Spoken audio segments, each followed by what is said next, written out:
Clarity on Fire, a podcast for people who know what they don't want out of their life and career, but aren't sure what they'd rather be doing. In a world where it's easy to exist, but hard to feel alive, we, Kristen and Rachel, 2 certified life and career coaches, are here to help you cut through the information overload, get unstuck, and focus not just on how you can have a career you're passionate about, but how to create a whole life that feels fulfilling. So join us here, where we serve up inspiration and down-to-earth wisdom in a way that only 2 best friends can. We want you to experience the relief of knowing that, yes, you're allowed to want more out of your life and career. And no, you don't have to wander through the dark anymore. Our job is to light the fire that shows you the way. Let's go.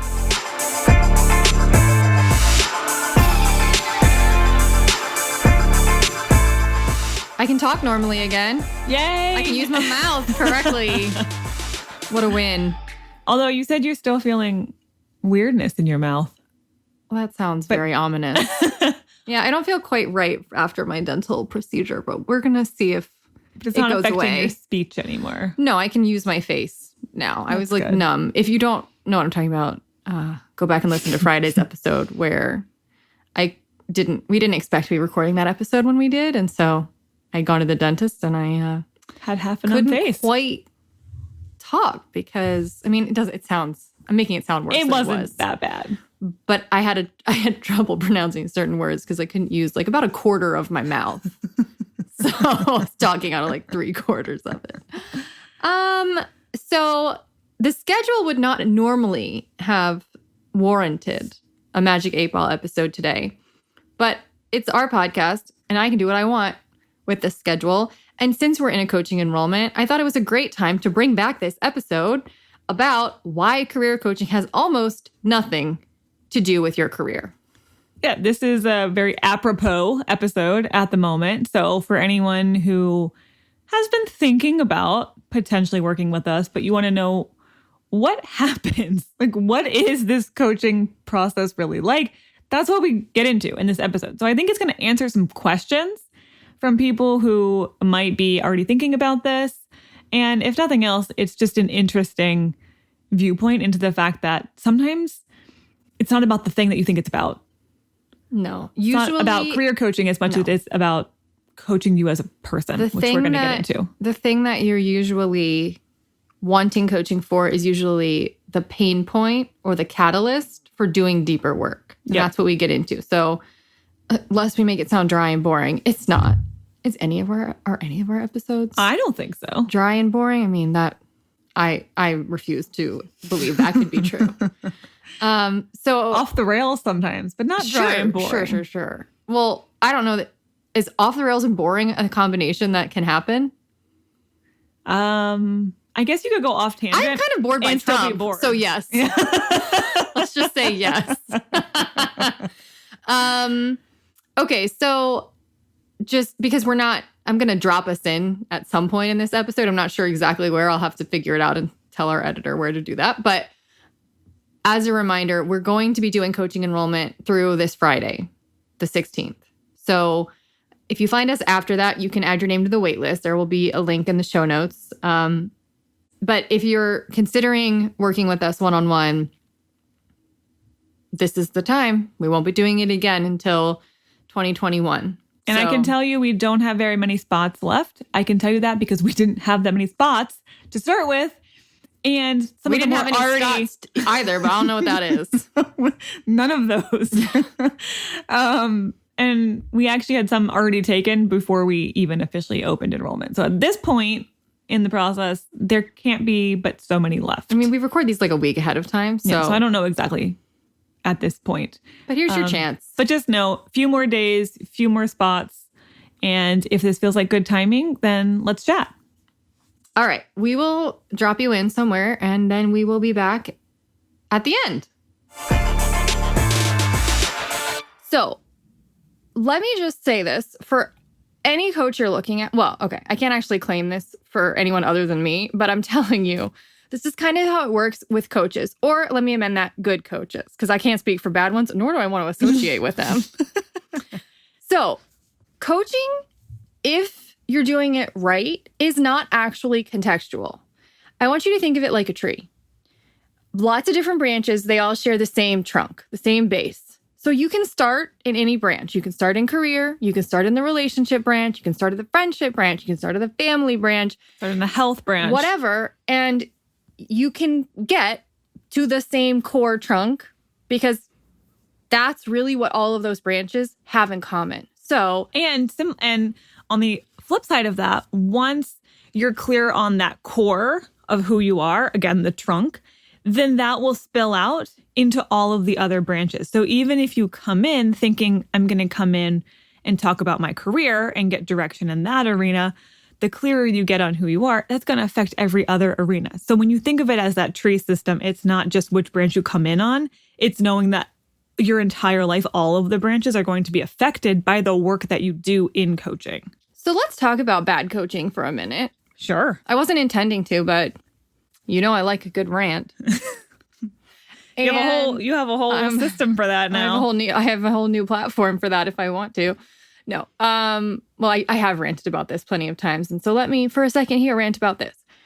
What I think bad coaches do, and I will include under this bad career counselors, like the guidance counselors, even like the people you sat down with in college. And by bad, let me just say, well-intentioned, but not necessarily the best. Not very skilled. Process. The best Don't experience. have the best mentality or the best approach. They might mean well, think that they're being helpful, but they're not being super helpful. I mean, let's be clear. I don't think anyone gets into career counseling or career coaching or any kind of coaching and is like, oh, this is where my supervillain is I'm just gonna ruin all these people's lives. Like they would probably aspire to greater heights if they were that much of a villain. Probably so. So no, they're usually well-intentioned. They're just not very good. Yeah. Or they don't have good training. They might be smart people who were not well educated or trained, and they just don't know what they don't know. Sure.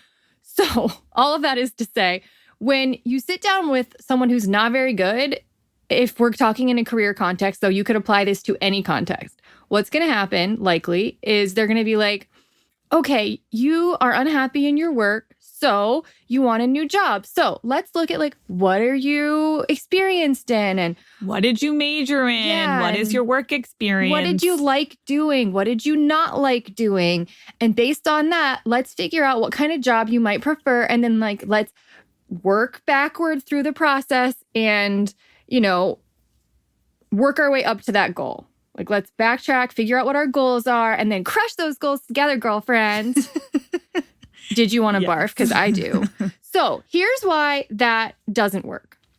Because it's if we go back to the tree analogy, it's let's prune and snap and kind of, shear or whatever we do to a tree. We don't shear a tree, for God's sake. I don't know anything about plants. We're mixing up sheep and plants. Whatever. But it's doing that for one branch and ignoring the other branches. Rest of the tree, acting like that branch is its own tree, and it's not its own tree. Right. It's part of a larger system. And so if you only focus on that, here's what's going to happen. You might get good results for a month or two. They might very well help you find another job.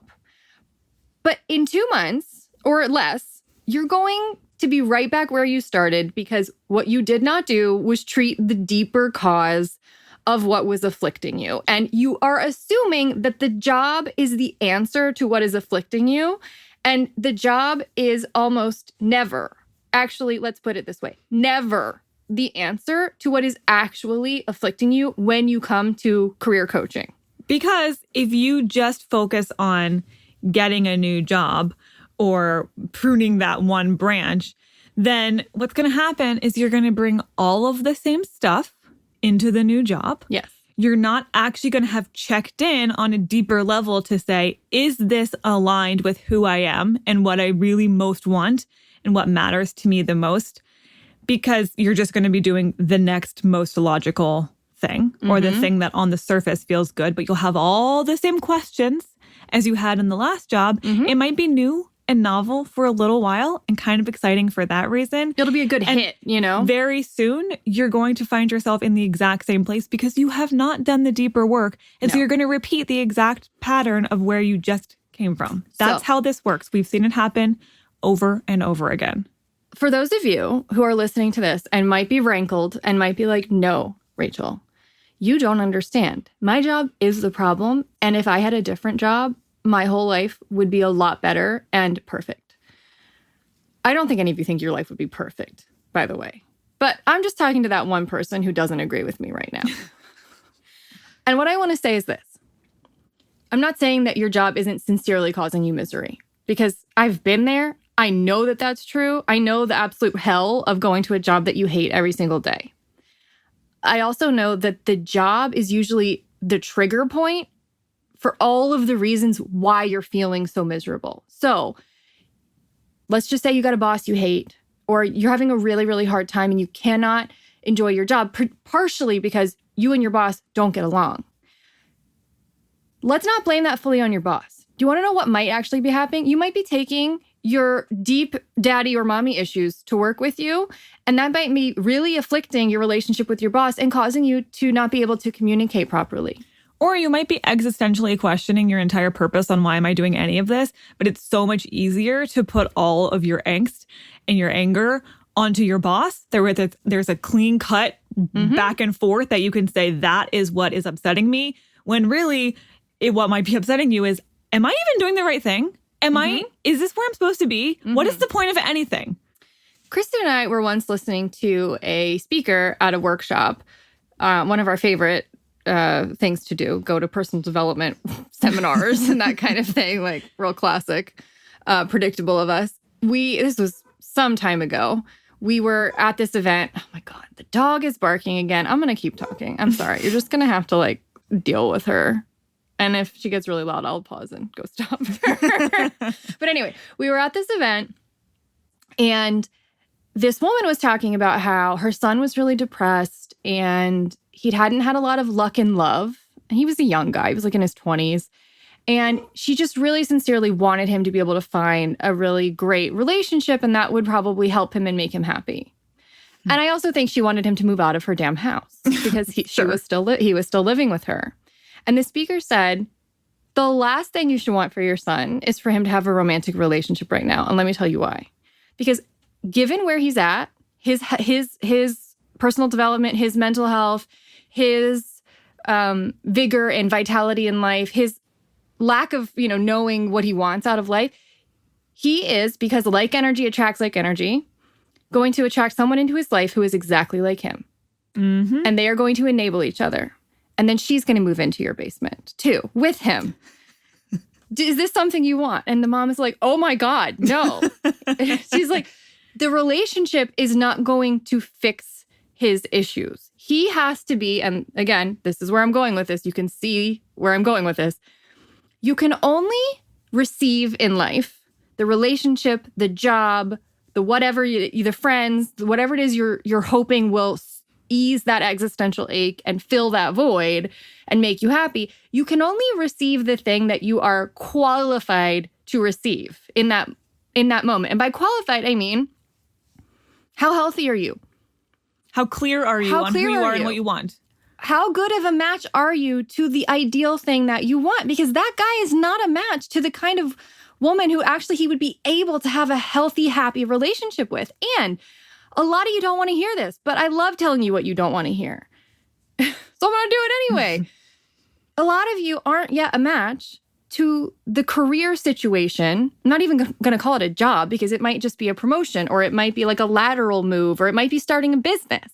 But a lot of you aren't yet a match to the career situation that is ideal for you. And until you do the work to help yourself become a match, no career transition you're going to make is going to help you, or is going to stanch the wound or ease your pain. It might there can be a bridge sometimes, and we can get into that. Sometimes you can't go from 0 to 60, but the point is that you have to start doing the work to become the kind of person who is a match to the things that you most deeply want. And in case you're like, well, why am I not a match? What's going on here? I will tell you some of the reasons why I find that people are not. Ooh, how long do you got? Quite ready. I got a laundry list of reasons. Which are also the things that we do in coaching. Right. Obviously. We're not going to give you this list and be like, you're screwed. Sorry. Right. Like, this is a list based on what we then work with people to reverse and to heal and to move forward from in their lives. Yes. So some of the things that might be the reason why you're not a match for the career experience that you're really wanting is because you might have a lot of confusion and self-doubt. Yep. So you might be looking at things and genuinely not being able to discern if that's going to be a good option for me. That happens a lot with people pleasers. Yep. Who were trained to not have your own ideas or opinions and to just care a lot what other people think. And not just people pleasers, but really a lot of us are trained to not focus on what we value or what our opinions are. And so we actually don't have a very good ability to make decisions for ourselves because we don't have that internal filter system. That's so huge. Also, people who have been burnt out for a little while. Mm-hmm. You just don't have a lot of energy or emotion around things. What's hard to tell, is that a fit for me or not? Because everything sounds exhausting everything to is me blah. right now. Yes, everything feels blah. And if you're ever going to get to a place where you feel resonance with the next right step of what you want to take in your career path or in any other area of life, you've got to start doing some of the work to heal the burnout. So that might be some of you. Mm-hmm. Some of you, everything sounds exciting and you have so many ideas and so many possibilities. And you're like, I could do this and I could do this and I could do this. And that is what's causing the inability to discern what's right because everything seems like a cool thing. I guess I'll try that. I guess I'll try that. And you can't settle on anything.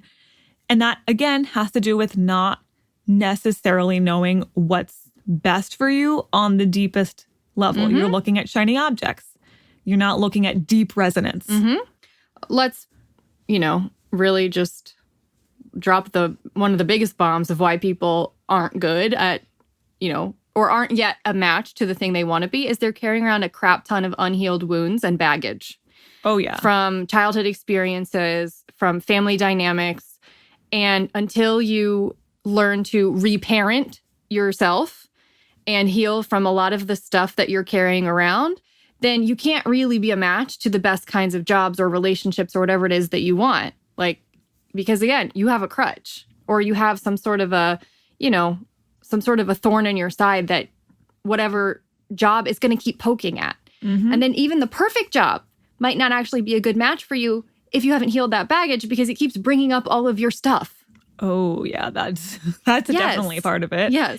Along that same vein is old messaging that is making you think certain options are open to you and certain options are not open to you. So limited thinking in terms of I can do that or I'm not able to do that or people don't do that or that doesn't make any money. These just generalized beliefs that often came from family, but can also come from teachers. They can come through society. They can come through media that you have not examined yet. And so you are living in your own jail cell, essentially, because you're not looking past what you think are limitations that may not have to be. And we're really good at poking holes in those. Related to that, just assumptions about what's going to happen in the future based on past failures.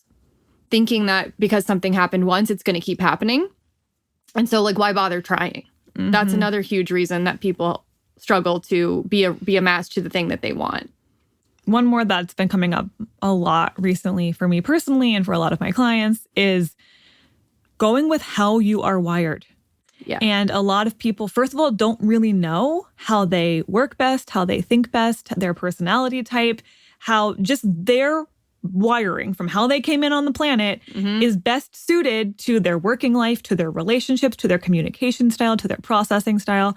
And so first there has to be these levels of recognizing this is how I function best. Mm-hmm. And then restructuring your life to match how how you're function or how you're wired instead of trying to constantly be going against the current. Mm-hmm. And how you're wired can be a number of things. It can be whether you're an introvert or an extrovert. It can be your Myers-Briggs type. It can be your Enneagram type. It can be your passion profile. It can be whether you're a hare or a tortoise, like we talked about last week. Yep, in Kristen's blog last week. There are so many different ways that a person is wired, and they all are relevant. So think about the innumerable number of lenses that are on top of each other that all kind of coalesce to be the unique you. That's the lens through which you should be seeing. And that lens can be 15 lenses deep. Yep. And so, again, if you don't get clear on what those lenses are and clean them off, how do you even start to contemplate what you could be doing? So this is just a short list of the things that we work on in coaching. You know what another huge one is? Maybe the hugest. People don't have a connection to anything bigger than themselves. Yeah. They feel like they have to figure it out. They have to do all the things. They have to clear the path for themselves. Yeah, they don't trust that there's 100 steps ahead. They don't trust that there's any bigger purpose or that things are working out for them. And this is a theme of this podcast in general, like this whole podcast, that a lot of our work is actually secretly, it's not going to be a secret if I say it out loud, but that's fine. It's secretly a spiritual experience wrapped up in a more logical, tangible package. Because... And I'm going to toot Rachel's and my collective horn here by saying that we are really good at bridging that gap. I've seen a lot of experts in just the online space that are really, really good at the spiritual side of things. And I've seen other experts who are really good at the tangible how-to steps. Yeah. And we do both really well. Both really well. Yeah, we do. I'm not even going to lie. I mean, that's just one of the things that I think stands out about us. And I'm going to... Well, and I think this podcast stands as a testament to that. I'm going to brag about us. And so, I think I can back it up. Yeah, we can back it up. My whole backlog of episodes, 150 plus episodes, I think backs that up. But that's what we do in coaching too, is we help you bridge the gap and give you tangible ways to do really, really deep, intangible feeling work. Yep. And all of that is what we have a structure for in coaching. All those things that we just said that seem like an amorphous cloud of things that we work on, we have, guess what? A linear, logical, structured process that we work you through week by week. Seriously, guys, there's 4 steps. We take you, there's steps. Big steps. And I know some of you love having steps. There's sub-steps, and assignments that are part of each of those 4 major phases. There's a workbook for those of you who are real into the workbook thing. So I like to say that the way that we take you through coaching is enough structure to help you feel free. Yes. Because too much freedom is actually not helpful. That's when someone sits down and they're like, what do you want to talk about today? And that might be fine in therapy, but it's not what coaching is for. Because then you're like, I don't, if I knew where I was supposed to be going with this, I would have figured that out by now. I need some guidance to figure, and here's the thing, knowing what you want to talk about today is not often as valuable as talking about what you should be talking about today. Know what I'm saying? Exactly. What's going to be serving you best to talk about today. Your bitch fest of the day is not actually going to help you get clearer on your deeper value system necessarily. For example, so we're telling you, here's the overarching theme of what we're going to be focusing on for the next week or so. Right. And we'll let you have a few minutes of the bitch fest if you need to. Of course. And then we're going to go into, okay, but what do we want to do longer term? Right. We're focusing and holding the long-term vision and also giving you space to feel your real feelings and actually help you get to the point where you can feel feelings again in a normal, healthy manner so that you don't get lost in the weeds of complaining about your daily life, which I think can happen. And I've experienced personally in other forms of coaching or therapy where it's just the rant of the day and it's not actually getting you closer to an end point or to a tangible goal. And so we're helping you work to a tangible goal, which might be getting a new job or being able to have a healthy relationship or moving across the country or whatever it is your major goal is. We're helping you figure that out and we're helping you work toward it, but we're helping you work toward it in a way that is also very emotionally intelligent. It's not so logical that there's no room left for spontaneity or, that it's like, you have to listen to this. And if you don't do it, then I can't help you. It's more like... And it's not even on a particular timeline. It's loose structure. Loose structure. Enough structure to help you feel free. If you need more time on certain steps, we take as much time as you need. If you're ready to move on to the next step, we move on to the next step. So we're very good at intuitively guiding you through that process, but there is a process. So you don't feel like you have to know what you want to focus on when you come in. All you have to know is, I'm not feeling as good as I want to, and I'm not sure what to do about it. I have a new client who, on the info session we had, she said, and this is how I knew she was an ideal client. She said, I want to relearn how to value my life.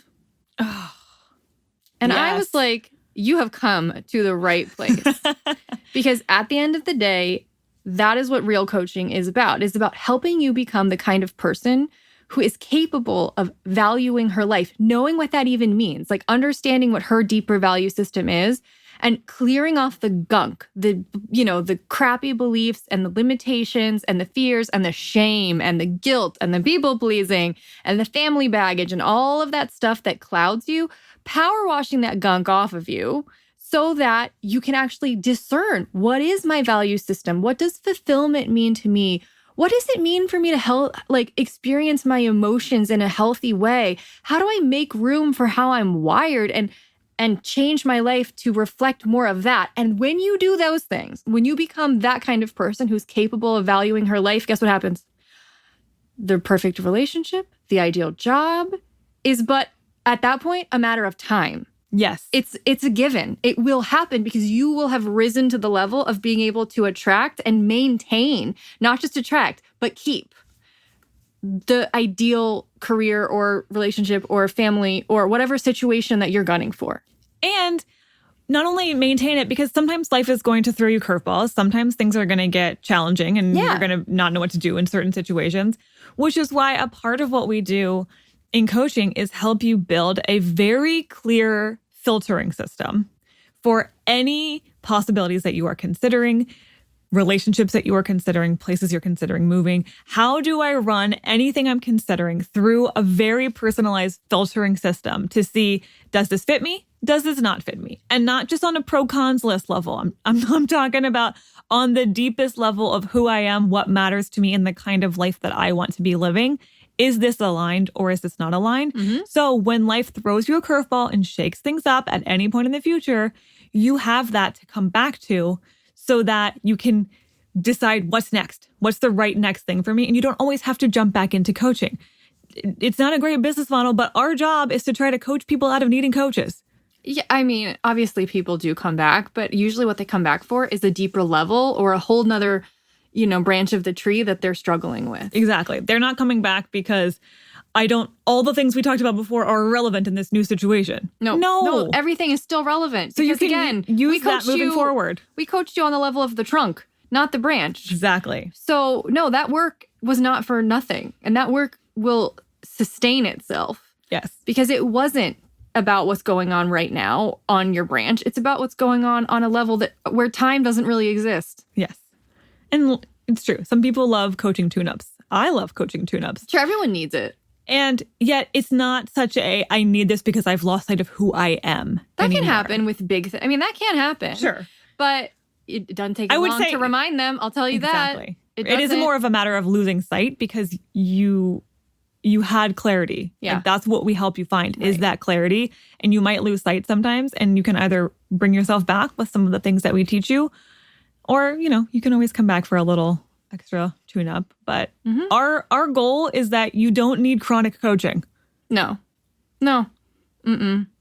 So one last thing I'll say is the difference between coaching and therapy. For those of you who have done both or haven't done either or have only done therapy, the easiest and most simple way to say it is that therapy is a very different process from coaching. Therapy is more intended for people who are in a dysfunctional state to help them get to a functional state. Coaching picks up where therapy is meant to leave off. It takes you from functional to optimal. Functional doesn't necessarily mean you're having a great time though. Functional can mean I can go to work and get out of bed and I'm not, so deeply depressed that I can't make myself a meal and function like a normal person. Right. But normal I'm doing people, the adulting tasks, but that doesn't mean I'm loving life. But normal people can be functional yet completely unhappy and unsatisfied. And from my experience of therapy personally, as well as my experience with other people who've been to therapy, both had good and bad experiences, what everyone kind of tends to agree on is that therapy doesn't have a tangible goal in the same way that coaching does. Therapy is much more of a meandering kind of very patient process of unraveling and visiting past wounds and helping you to heal them, which is a valuable process. And I think you'll find if you're ready for coaching, you might be unsatisfied with the fact that there's no momentum. there's not a lot of momentum in therapy. It's more of like a meandering lazy, discovery. It's a lazy river of discovery versus coaching, which is a little bit, it has more acceleration and momentum, and it's got a little bit more rapids to it. And there absolutely is like we are taking you through a process to help you get to this particular point that you want to be at. And we're going to hit a lot of those same points that coaching does hit in, or therapy hits in that lazy river, but we're not going to spend quite as much time on them. And if we're revisiting something from the past, it's absolutely with the express purpose of helping you move forward. We're not just going to talk about it and keep bringing it up just to keep bringing it up. Yeah. Like your distinction of therapy helping people move from some level of dysfunction to functional, and coaching functional to optimal. Another way of thinking about that is therapy is much more focused on what happened. Coaching is much more focused on where are you going. So that's why there's more directionality to that. Now, we do use some of where you came from and who you are now. You can't ignore it. You have to have some context, and you have to understand the stories that got you to where you are now. But it's always about where you're going. Okay. As a reminder, we have a few more days open of this coaching enrollment period, and then we're not doing it again until next year. This is the last chance for 2020. Yeah, and like if you're just not, if you're on the fence, like get off of it. just one way or the other. Get off. Is this bad? What I'm about to say? Well, I can't, you won't know until I say it. So, that's kind of my motto. That's kind of my motto, isn't it? I can kind of read your mind, but not with that level of precision. I'll find out. It's like I always find out if what I said wasn't okay after I say it. I don't usually I just won't say that because I'm not sure it's going to be okay. I don't have that filter. Yeah, and I've watched you put your foot in your mouth. Sure. I mean, definitely many times. Definitely backfires. But if it doesn't feel like a backfire, was it a backfire? Who decides? Who decides? Who decides? Maybe. Okay, well, let's see. Well, I just don't have a lot of respect for fence sitters. in life. Not just this. I get it, but it's a self-sabotaging strategy to just... I'm just like, make a freaking decision. Perpetually not choose. I don't care if it's no. Make a decision, because fence sitting doesn't do you any good. Waffling doesn't do you any good. It wastes so much of your time. Angst. Just so much angst. That's, I feel like, unnecessary. Just make a decision. I don't even care what it is. Here are your choices. Yes, I'm interested in at least chatting about this. I'm serious enough that I want to talk. Zero interest in coaching with these girls. Or not now. Maybe in 2021. That's it. 3 choices. Your pick. You have a few days to choose. That's about it. I mean, either way, I actually think that's just 2. It's, yes, I want to talk about this now. No, I don't want to talk about this now. Yeah. That's it. Yeah. That's actually your only choices. Yeah. So I'm sorry to offend any of the fence sitters out there, but that's actually not a very legitimate apology, because I'm not really sorry. I'm here to catalyze you to take action or not take action. I don't care what people do in life in general. Well, that's what good coaching is. You need to be able to make a decision one way or the other. Coaching is helping you be able to make more confident decisions that and get over the waffling. Yes. So yeah, if you are waffling hardcore, you definitely need coaching. Just BT dubs. Yeah, you probably really do need coaching. Probably one of the biggest things we'll work on in coaching, in fact. Yeah, if you're really, really indecisive, that's probably a good sign you do need help. Yeah. But I can't force you to make that decision. And, if you're that indecisive, you might not be ready. Who knows? Yeah. I can help you decide. I can help you actually figure that out. You know who knows? You, because we can't make the choice for you. Yeah, but that's what a coach is supposed to help you do is I can, if you're serious enough, but you're just really waffling, I can have a conversation with you and I can help you get clear pretty easily on whether or not this is actually right and you're just scared, or whether this isn't actually right for you. And I'm not here to sell you on it, so you don't have to be afraid that I'm going to swindle you into doing it. Trust me, I don't want to work with you if you don't want to work with me. We don't want to swindle anybody. That's not a fun coach-client relationship. Someone who you had to pressure into working with you. I don't want to regret working with you. Okay? Nope. I've had a couple of those experiences over the years, and I'm not looking to have them again. No. So we only want it to be a win-win, and we'll make sure it is. Yeah, we don't play if it's not a win-win. Nope. So if you want to talk, link in episode notes, or you can go to clarityonfire.com. There's a work with us tab, 101 coaching page. Check it out, fill out the form. We'll get on the phone with you, for maybe 45 minutes or so and talk it out. Okay? Okay. We'll be back on Friday with a new side chat. Yeah, a real side chat. The last one was kind of a bonus side chat. Yeah. Where I was impromptu. half numb in my face.